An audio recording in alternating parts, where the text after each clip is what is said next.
ఆధునిక కాలంలో భారతీయ విద్యా విధానం ఆంగ్లేయుల రాకతో మన దేశంలో ఓ నూతన విద్యా విధానానికి అంకురార్పణ జరిగింది. వీరి విద్యా విధానం గమ్యం క్రైస్తవ మతాన్ని మన దేశంలో వ్యాప్తి చేయడమే.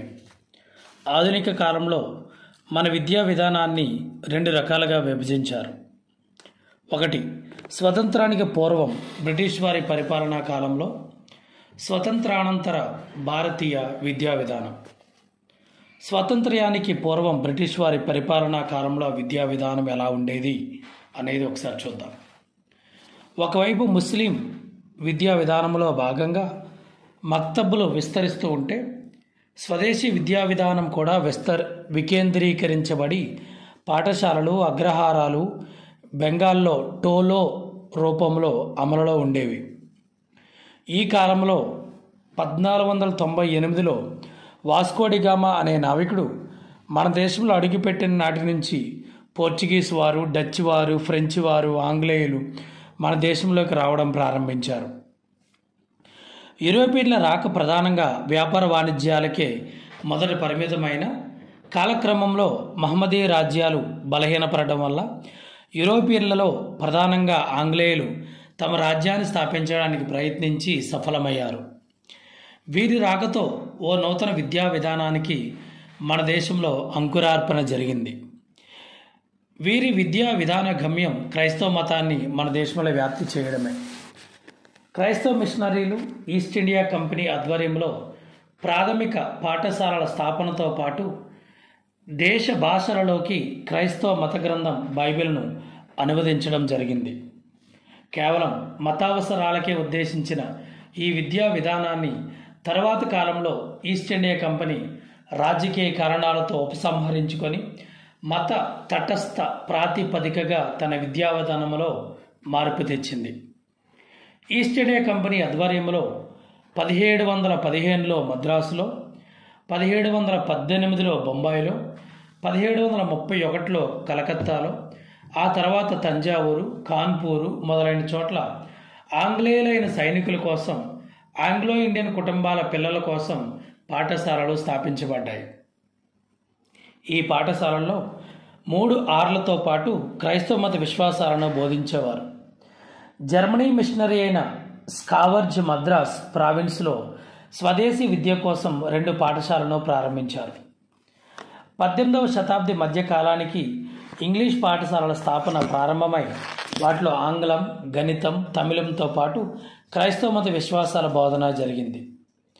1786లో మిసెస్ క్యాంపబెల్ అనాథలైన స్త్రీల కోసం మద్రాసులో ఒక అసిలం ప్రారంభించి మానిటోరియల్ పద్ధతిలో విద్యా బోధన ప్రారంభించారు. 1781లో కలకత్తా మదర్సా, 1791లో కాశీ సంస్కృత కళాశాల, కలకత్తాలోని పోర్ట్ విలియం కాలేజీలో ఈస్ట్ ఇండియా కంపెనీ పక్షాన స్థాపించబడ్డాయి. క్రీస్తు శకం 1813 నుంచి ఈస్ట్ ఇండియా కంపెనీ విద్యా బాధ్యతను స్వీకరించింది. 19వ శతాబ్ది ఆరంభంలో ఎలిమెంటరీ విద్య ప్రధానంగా 2 కారణాల వల్ల అంతగా అభివృద్ధి చెందలేదు. ఒకటి, అధోముఖ, రెండవది వడపోత సిద్ధాంతాన్ని, డౌన్వర్డ్ ఫిల్ట్రేషన్ థియరీని అవలంబించడం ద్వారా ఎలిమెంటరీ విద్య అంతగా అభివృద్ధి చెందలేదు. విద్యా సౌకర్యాలను పైతరగతి వారికి మాత్రమే అందచేయడం, విద్యకు కేటాయించిన నిధులు పూర్తిగా పరిమితం కావడం, 1882వ సంవత్సరంలో 1882లో థామస్ మాన్రో మద్రాస్ గవర్నర్గా ఉన్నప్పుడు పాఠశాలకు వెళ్లే వయస్సు గల బాలురలో పలువురు స్వదేశీ విద్యకు దూరంగా ఉన్నట్లు గుర్తించారు. మన్రో పరిశీలనలో స్వదేశీ విద్యాభ్యాసం చేసే బాలబాలికలు ఉదయం 6 గంటలకు వెళ్ళి పాఠశాలకు వెళ్ళి సరస్వతి అని మొదట రాసి తర్వాత కొన్ని శ్లోకాలను, వచనాలను వల్లెవేశారని తెలిసింది. పాఠశాలల్లో మానిటరింగ్ పద్ధతి అమల్లో ఉన్నట్లు తక్క అనే పేరుతో కట్టి పలకలు వాడుతున్నట్లు కూడా మన్రో వివరించాడు. మన్రో బాలబాలికల విద్యా వ్యాప్తికి కృషి చేయాలని భావించి తగిన ఉత్తర్వులిచ్చాడు. ముంబైలో గవర్నర్ ఎల్ఫిన్ స్టోన్ స్వదేశీ విద్యను అందించే పాఠశాలలను సర్వే చేయించాడు. మానిటరింగ్ పద్ధతి అమల్లో ఉండడంతో పాటు ఉపాధ్యాయుల బాలబాలికలకు ఉన్నత స్థాయి విద్యను అందించే వారిని గుర్తించాడు. చార్లెస్ గ్రాంట్ ఇతనిని ఆధునిక విద్యా విధానానికి పితామహునిగా పేర్కొంటారు. భారతదేశంలో ఇంగ్లీషు భాష ప్రవేశపెట్టి క్రైస్తవ మత వ్యాప్తిని చేయాలని భావించారు. ఇతని సూచనలకు అనుగుణంగా బ్రిటిష్ పార్లమెంట్ 1813 చార్టర్ చట్టాన్ని ఆమోదించింది. చార్లెస్ గ్రాంట్ రచించిన గ్రంథం ద అబ్జర్వేషన్. 1813 చార్టర్ చట్టం అనంతర పరిణామాలు. 1813లో బ్రిటిష్ పార్లమెంటులో ఆమోదించిన ఈ చట్టం భారతదేశంలో అసంఖ్యాక మిషనరీల ప్రవేశానికి, పాఠశాలల స్థాపనకు దారితీసింది. ఈ చట్టం ద్వారా బ్రిటిష్ ప్రభుత్వం భారతీయ భాషల సాహిత్య అభివృద్ధికి ₹1,00,000 గ్రాంట్ సమకూర్చింది. వీటితో పాటు పాఠశాలలో శాస్త్ర విజ్ఞానం బోధించాలని ఆదేశించింది. ఈ చట్టం భారతదేశంలో స్టేట్ ఎడ్యుకేషన్ సిస్టమ్ ఆవిర్భావానికి నాంది పలికింది. మెకాలే ప్రతిపాదించిన ఈ తీర్మానాన్ని విలియం బెంటింగ్ ఆమోదించారు. 1833లో 1813 నాటి చార్టర్ చట్టాన్ని సవరించారు. ఈ సవరణను అనుసరించి మన దేశంలో మిషనరీలు స్వేచ్ఛగా వారి కార్యక్రమాలు నిర్వహించడానికి వీలు కలిగింది. ఈ చట్టం ద్వారా ఆంగ్ల భాష బోధనా భాషగా రూపుదిద్దుకుంది. స్వతంత్రానికి పూర్వం ఏర్పాటు చేయబడిన కమిషన్లు ఏంటి? సో మెకాలే ప్రతిపాదన 1835. దీని ప్రాధాన్యత ఏంటంటే అధోముఖ వడపోత సిద్ధాంతం, డౌన్వర్డ్ ఫిల్టరేషన్ థియరీ. రెండవది వుడ్ డిస్పాచ్ 1854, భారత విద్యా విధానం నిర్మాణం గురించి. ఇండియన్ ఎడ్యుకేషన్ కమిషన్ 1882-83, ప్రాథమిక విద్య. హంటర్ కమిషన్ 1882, ప్రాథమిక విద్యలో మౌలిక మార్పులకై. ఐదవది భారతీయ విశ్వవిద్యాలయ కమిషన్ 1902, విశ్వవిద్యాలయాల్లో విద్యా విజ్ఞాన సముపార్జనతో పాటు శీల నిర్మాణంకు దోహదపడే విద్యా విధానాలు. గోఖలే తీర్మానం 1910, 6 నుంచి 10 సంవత్సరాల బాలబాలికలందరికీ ఉచిత నిర్బంధ ప్రాథమిక విద్య. శాడ్లర్ కమిషన్ 1917, కలకత్తా విశ్వవిద్యాలయాలతో పాటు ఇతర విశ్వవిద్యాలయ సమస్యలపై. హర్టాగ్ కమిటీ 1929, ప్రాథమిక విద్యా వ్యాప్తిలో వృధా మరియు స్తబ్దతను అరికట్టడానికి. వార్ధా విద్యా విధానం 1937, గాంధీజీ ఆలోచనలకు అనుగుణమైన బేసిక్ విద్యా విధానం, ప్రాతిపదిక విద్యా రూపకల్పన. 10th అబాట్ వుడ్ నివేదిక 1937, సాధారణ విద్యలో వృత్తి విద్యను మిళితం చేయడం. సార్జెంట్ రిపోర్ట్ 1944, భారతదేశ విద్యాభివృద్ధికి ప్రణాళిక. 1836 నుంచి 1858 మధ్య పరిణామాలు ఏంటి? 1834లో లండన్ నుండి భారత్లో అడుగుపెట్టిన లార్డ్ మెకాలే మన దేశంలోని విద్యా విధానాన్ని కొత్త మలుపు తిప్పాడు. ఇక్కడ పరిస్థితులను, విద్యా వ్యవస్థను అధ్యయనం చేసి 1853 ఫిబ్రవరి 2వ తేదీన కౌన్సిల్కు ఒక ప్రతిపాదన సమర్పించాడు.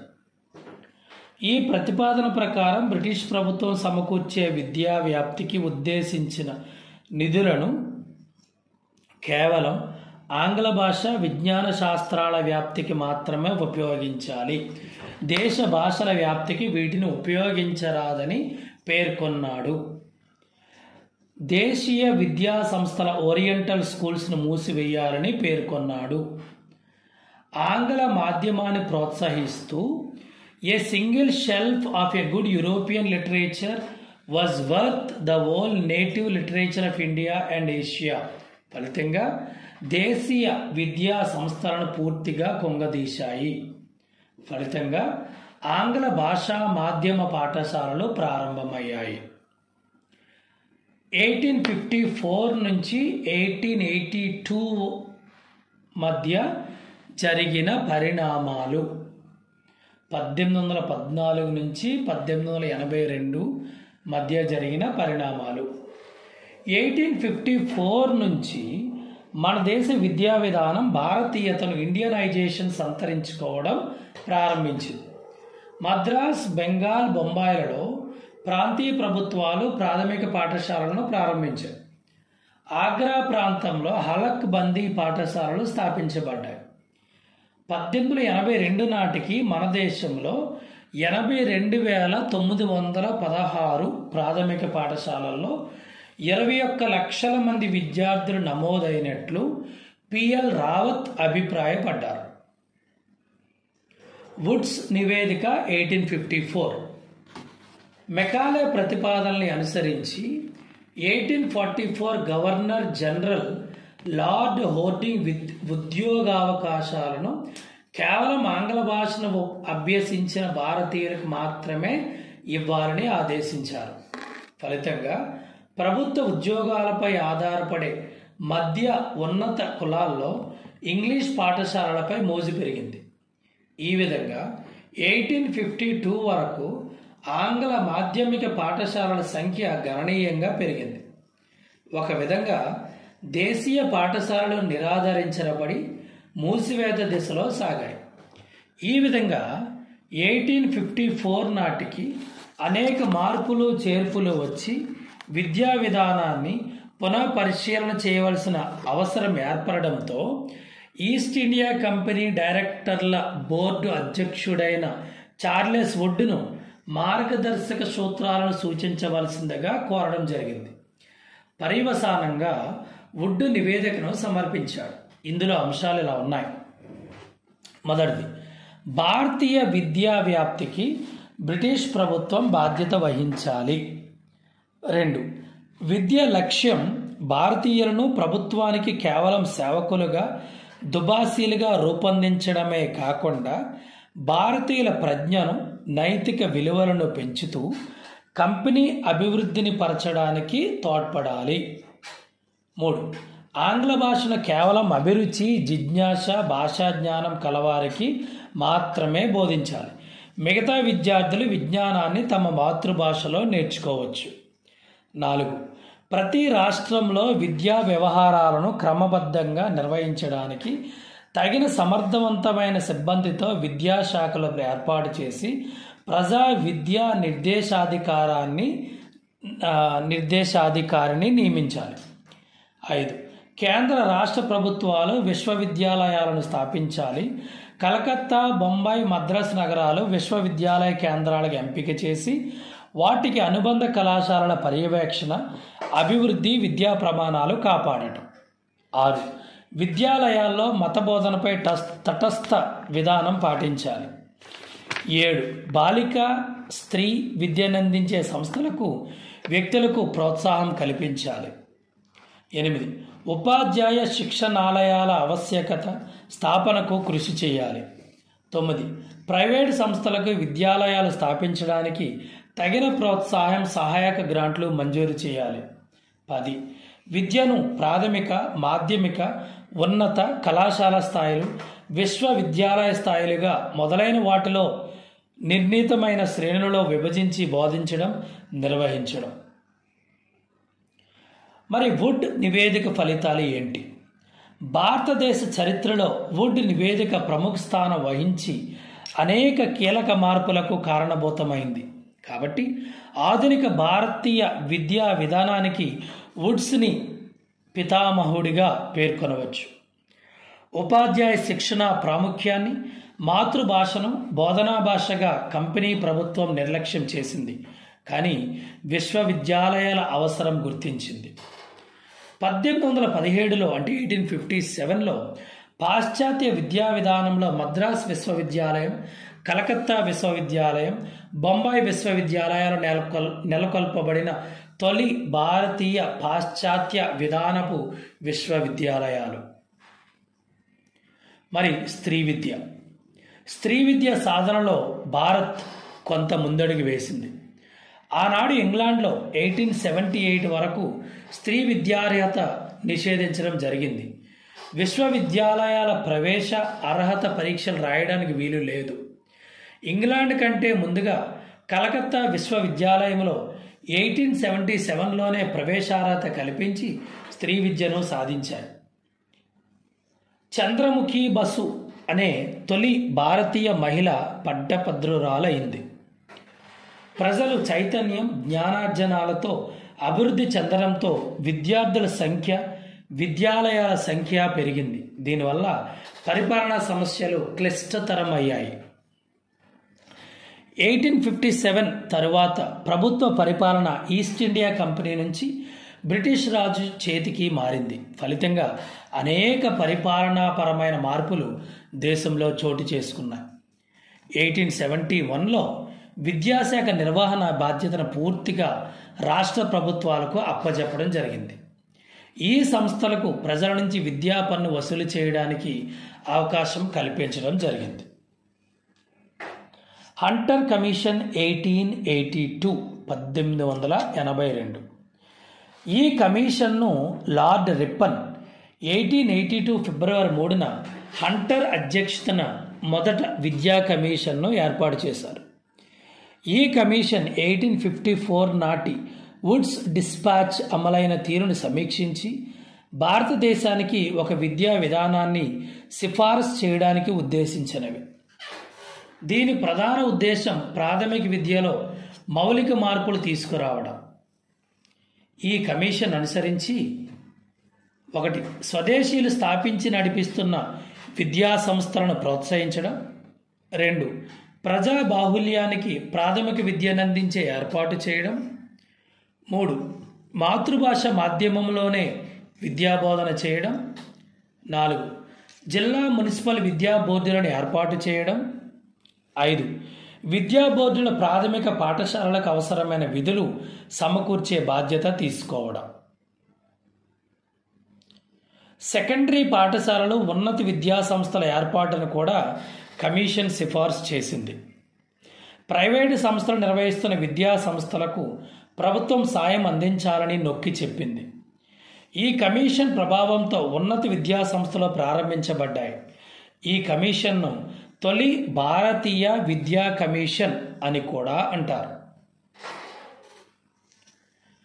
ఇండియన్ ఎడ్యుకేషన్ కమిషన్ 1882 to 83 1882 నుంచి 1883 వరకు భారతదేశంలో ప్రాథమిక విద్యను అశ్రద్ధ చేసి ఉన్నత విద్యకు అధిక ప్రాధాన్యం ఇచ్చినట్లు భావించడం జరిగింది. వుడ్స్ డిస్పాచ్ సూచించిన గ్రాంట్స్ ఇన్ ఎయిడ్ విధానాన్ని ప్రభుత్వం అమలు చేయలేదు. మిషనరీలు నిర్వహించే పాఠశాలలు, కాలేజీలపై ఆ విధంగా దెబ్బతీసింది. భారతదేశంలో మిషనరీల ఆందోళన ఫలించకపోవడంతో General Council of Education in India 1878 అనే సంస్థ లండన్లో ప్రారంభమైంది. లండన్ కౌన్సిల్లోని ఆందోళన వల్ల మొదటి ఇండియన్ ఎడ్యుకేషన్ కమిషన్ను ఫిబ్రవరి 3, 1882 ఫిబ్రవరి 3, 1882లో సర్ విలియం హంటర్ అధ్యక్షతన 20 మంది సభ్యులతో లార్డ్ రిప్పన్ నియమించాడు. ప్రస్తుత దేశ పరిస్థితుల్లో ప్రజలకు ప్రాథమిక విద్యను అందించేందుకు, విస్తరణకు, విద్యా విధానాన్ని అభివృద్ధి పరిచేందుకు రాష్ట్ర ప్రయత్నాలు అధికంగా జరగాలని సిఫార్సు చేసింది. ప్రాథమిక విద్య, ప్రజాబోధన భాగంగా విద్యకు కేటాయించిన స్థానిక నిధులపై హక్కు కలిగి ప్రాంతీయ ఆదాయంపై అధిక హక్కుతో ప్రత్యేక విధంగా ఉండాలని నిర్దేశించారు.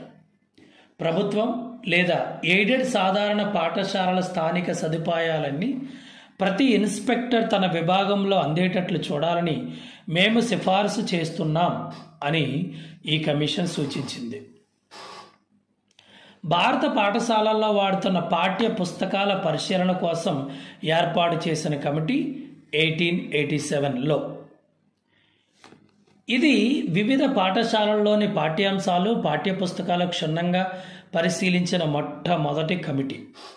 వివిధ పాఠ్యాంశాలను గురించి అభిప్రాయం కోరింది. ప్రాంతీయ పాఠ్య పుస్తకాల కమిటీల రిపోర్టర్లను తనిఖీ చేసి పాఠ్య పుస్తకాల తయారీ, మూల్యాంకనం, ఉత్పాదనకు అవలంబించవలసిన పద్ధతులను సిఫార్సు చేసింది. తర్వాత 1902లో విశ్వవిద్యాలయ కమిషన్. లార్డ్ కర్జన్ కాలంలో ప్రాథమిక విద్యకు ప్రాధాన్యత లభించింది. భారతీయ విద్య ఆధునిక దృక్పథాన్ని సంతరించుకుంది. హంటర్ కమిషన్ మేరకు విస్తృతంగా ప్రాథమిక పాఠశాలల వ్యాప్తి జరిగినప్పటికీ ఇది కొద్ది రోజుల్లోనే సన్నగిల్లింది. 1897 నుంచి 1902 1902 వరకు గల మధ్యకాలంలో భయంకరమైన కరువు, ప్లేగు వ్యాధి వ్యాప్తితో భారతదేశం అంతటా విద్యార్థుల సంఖ్య తగ్గిపోయింది. ఈ నిశ్శబ్ద కాలం అంటే 1899ని భారతదేశ గవర్నర్ జనరల్గా లార్డ్ కర్జన్ నియమించబడ్డారు.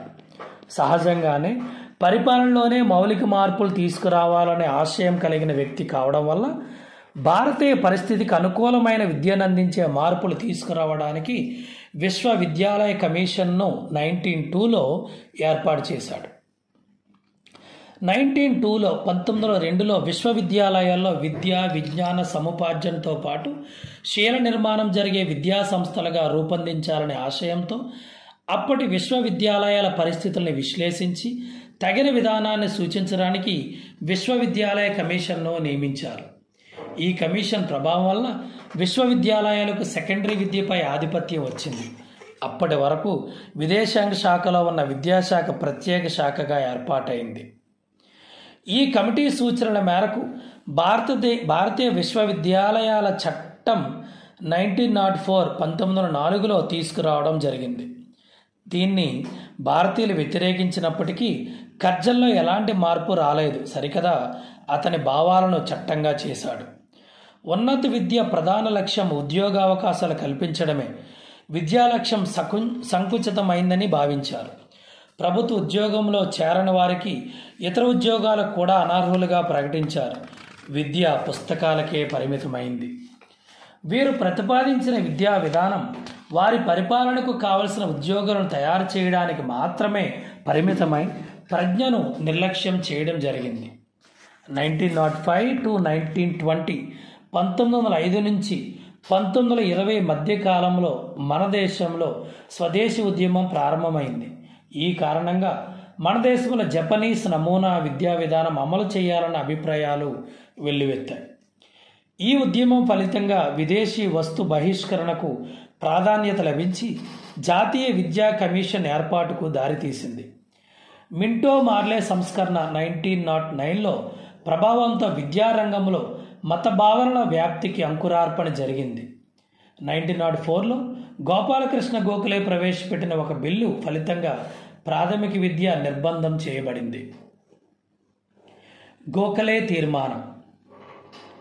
ప్రాథమిక విద్యతో సంబంధం ఉన్న భారతీయ నాయకులలో శ్రీ గోపాలకృష్ణ గోఖలే ఒకరు. 1910లో శ్రీ గోపాలకృష్ణ గోఖలే ఇంపీరియల్ లెజిస్లేటివ్ కౌన్సిల్లో సభ్యుడిగా చేరారు. నిరక్షరాస్యులు, అమాయకులు ఉన్న జాతి సంపూర్ణమైన అభివృద్ధిని సాధించలేదు, పోటీ పడలేదు అని గోఖలే వాదించారు. 1911లో కేంద్ర శాసనసభలో గోఖలే నిర్బంధ ప్రాథమిక విద్యను కోరుతూ ఒక తీర్మానాన్ని ప్రవేశపెట్టారు. మరి గోఖలే సూచనలు ఏంటి? 6 నుంచి 10 సంవత్సరాల బాలికలందరికీ ఉచిత నిర్బంధ ప్రాథమిక విద్యను కల్పించాలి. కేంద్ర ప్రభుత్వంలో ప్రాథమిక విద్యకు ఒక శాఖను ఏర్పాటు చేయాలి. ఒక ప్రత్యేక కార్యదర్శిని నియమించాలి. ప్రాథమిక విద్య నిర్వహణ కోసం చేసే ఖర్చులు స్థానిక సంస్థలు, ప్రభుత్వం 1:2 నిష్పత్తిలో భరించాలని సూచించారు. కానీ బ్రిటిష్ ప్రభుత్వం ఉచిత నిర్బంధ ప్రాథమిక విద్య తప్ప మిగతా వాటిని అమలు చేసినప్పటికీ అంతగా ప్రయోజనం జరగలేదు. గోఖలే తీర్మానానికి అనుగుణంగా 1913లో బ్రిటిష్ ప్రభుత్వం నూతన విద్యా విధానాన్ని ప్రకటించింది. 1913లో బ్రిటిష్ ప్రభుత్వ తీర్మానాలు. పూర్వ ప్రాథమిక పాఠశాలను విస్తరించి అందరికీ విద్యను అందుబాటులోకి తీసుకురావడం, ఉన్నత ప్రాథమిక పాఠశాలను అవసరమున్న ప్రదేశాల్లో స్థాపించాలి. స్థానిక విద్యా బోర్డులు ఏర్పాటు చేసి పాఠశాలలు, మక్తబులను వాటి అధికార పరిధిలో చేర్చాలి. గ్రామీణ, పట్టణ, ప్రాంత పాఠశాలలకు వేరువేరు విద్యా ప్రణాళికలు ఏర్పాటు చేయాలి. ఉపాధ్యాయులు స్థానిక భాషలో నిష్ణాతులై ఉండి శిక్షణ పొంది ఉండాలి. స్త్రీ విద్యను ప్రోత్సహించాలని తీర్మానించారు. ఉపాధ్యాయుల విద్యార్థుల నిష్పత్తి 1:30 లేదా 1:40 ఉండాలి. Next, Sadler commission 1917. నూతన విద్యా విధానంలో భాగంగా 1916లో కాశీ హిందూ విశ్వవిద్యాలయం, 1918లో ఉస్మానియా విశ్వవిద్యాలయం స్థాపించడం జరిగింది. 1917లో కలకత్తా విశ్వవిద్యాలయ సమస్యలతో పాటు ఇతర విద్యా సమస్యలపై సూచనలు ఇవ్వడానికి గాను లీడ్స్ విశ్వవిద్యాలయం vice chancellor doctor Michael Sadler అధ్యక్షతన 6 సభ్యులతో ఒక కమిషన్ను ఏర్పాటు చేశారు. ఈ కమిటీ సూచనల మేరకు విశ్వవిద్యాలయాలన్నీ ఇంటర్మీడియట్ని వేరు చేయడం జరిగింది. మెట్రికులేషన్ నుంచి ఇంటర్మీడియట్కి వెళ్ళడానికి సూచించడమైంది. డిగ్రీ కోర్సును 3 సంవత్సరాల విద్యగాను ఇట్లా 10+2+3 విద్యా విధానం ప్రతిపాదించడమైంది. ఫలితంగా board of secondary, board of intermediate ఎగ్జామినేషన్లు, యూనివర్సిటీ గ్రాంట్స్ కమిషన్ యూజీసీలో ఏర్పాటు చేయబడ్డాయి. యూనివర్సిటీల సాంకేతిక వృత్తిపరమైన విద్యా కోర్సులు ప్రారంభించడమైంది. ఇవి దేశమంతటా వ్యాప్తి చెంది ఉత్తమ సేవలను అందిస్తున్నాయి. 1921 నుంచి 1937 మధ్య పరిణామాలు ఏం జరిగాయి? 1921 నుంచి 1937 వరకు మధ్య జరిగిన పరిణామాలు. ఈ కాలంలో విద్యారంగంలో పలు సంస్కరణలు చేయబడ్డాయి. మౌంట్ పోర్ట్ సిఫార్సులతో విద్యా పరిపాలన వికేంద్రీకరించబడింది. వృత్తి విద్య, సాంకేతిక విద్యను విస్తరించడం జరిగింది. 1921లో కేంద్రీయ విద్యా సలహా బోర్డు CABE స్థాపించడం జరిగింది. 1935లో ఈ బోర్డు పునర్వ్యవస్థీకరించబడింది. నిర్బంధ ప్రాథమిక విద్య పంజాబ్, బీహార్, ఒరిస్సా రాష్ట్రాలలో కొంత మేరకు అమలైంది. 6 నుంచి 11 సంవత్సరాల వయో పరిమితిలోని బాలబాలికలు తప్పనిసరిగా పాఠశాలలో చేరాలని చట్టాలు చేయబడ్డాయి. వీటితో పాటు విద్యలో గుణాత్మకతను పెంపొందించడానికి కూడా ఈ కాలంలో కృషి జరిగింది. బేసిక్ విద్యా విధానం 1937లో ప్రాంతీయ చట్టాన్ని ప్రవేశపెట్టారు. ఫలితంగా ప్రాంతాల వారీగా నిర్బంధ విద్యకు ప్రణాళికలను సిద్ధం చేశారు, నిధులు సమకూర్చారు. 1937లో వార్ధాలో మహాత్మా గాంధీ బేసిక్ విద్యా విధానాన్ని ప్రవేశపెట్టారు. కానీ 1939లో రెండవ ప్రపంచ యుద్ధం ప్రారంభం కావడం వల్ల ప్రపంచ వ్యాప్తంగా ఆర్థిక సంక్షోభం తలెత్తి విద్యా పరిస్థితి ఈ విధంగా ఉంది. దేశంలో జాతీయ విద్యా విధానం లేదు. సెకండరీ ఉన్నత భాషల్లో ఆంగ్ల భాష ఎక్కువగా అమల్లో ఉండేది. విద్యారంగానికి ఒక ప్రణాళిక కానీ ఆశయాలు కానీ లేవు.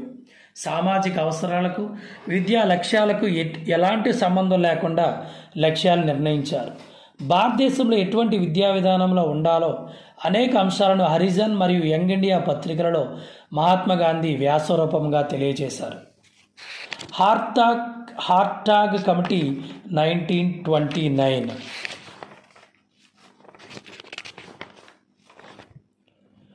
ప్రపంచ యుద్ధంలో బ్రిటిష్ ప్రభుత్వం భారతదేశాన్ని భాగస్వామిగా చేస్తూ యుద్ధానంతరం స్వాతంత్రం ఇస్తామని చెప్పింది.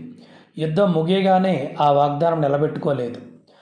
ఆనాటి పరిస్థితులు తట్టుకోలేక 1919లో బ్రిటిష్ ప్రభుత్వం రౌలత్ చట్టాన్ని తయారు చేసింది. ఈ చట్టంపై భారతీయులు అసంతృప్తితో ఉండటంతో సైమన్ కమిషన్ ఏర్పాటు చేసింది. ఇది విద్యను ఒక అంశంగా చేసింది. ఆనాటి విద్యా విధానంపై ఆనాటి భారతీయ జాతీయ కాంగ్రెస్ ఒక ఉద్యమాన్ని చేపట్టింది 1927 నుంచి 1929 వరకు. ఆ ఫలితంగా సర్ ఫిలిప్ హార్టాగ్తో విద్యా పరిస్థితులను సమీక్షించి సూచనలు ఇవ్వడం కోసం ఒక ఉప కమిటీని ఏర్పాటు చేయడం జరిగింది. దీనినే హార్టాగ్ అంటారు. ఈ కమిటీ విద్యా పరిస్థితిని విశ్లేషించి కొన్ని మార్పులను సూచనలు ఇచ్చింది. ముఖ్యంగా గుణాత్మకతను సాధించడం కోసం పర్యవేక్షకుల సంఖ్యను పెంచాలనే ప్రాథమిక విద్యను అందరికీ ఉచితంగా అందచేయాలని సూచించింది. అపవ్యయం వేస్టేజ్, నిలుపుదలను స్టాగ్నేషన్ అరికట్టడానికి సూచనలు ఇచ్చింది. ప్రాథమిక విద్య పూర్తి చేయకుండా మధ్యలో మానివేయడాన్ని అపవ్యయంగాను, ఒకే తరగతిలో ఎక్కువ సంవత్సరాలు చదవడాన్ని నిలుపుదలగాను నిర్వచించారు. తల్లిదండ్రులు నిరక్షరాస్యత, శిక్షితుడైన ఉపాధ్యాయులు లేకపోవడం, పేదరికం, విద్యార్థులు సక్రమంగా హాజరు కాకపోవడం ప్రధాన కారణాలుగా పేర్కొనడం జరిగింది. మరి 1937 నుంచి 1947కు మధ్య పరిణామాలు ఏంటి?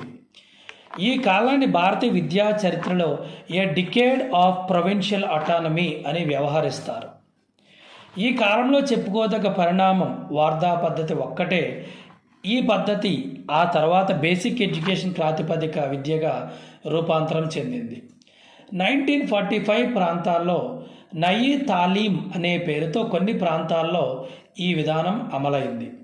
విద్యా వ్యవస్థ చాలా వరకు ప్రైవేటు వ్యక్తుల సంస్థల చేతిలోకి వెళ్ళింది. ఈ మధ్యకాలంలో జరిగిన రెండవ ప్రపంచ యుద్ధం కొంతమేరకు భారతదేశ విద్యా విస్తరణకు ఆటంకం కలిగించిందని విద్యా చరిత్రకారుల అభిప్రాయం.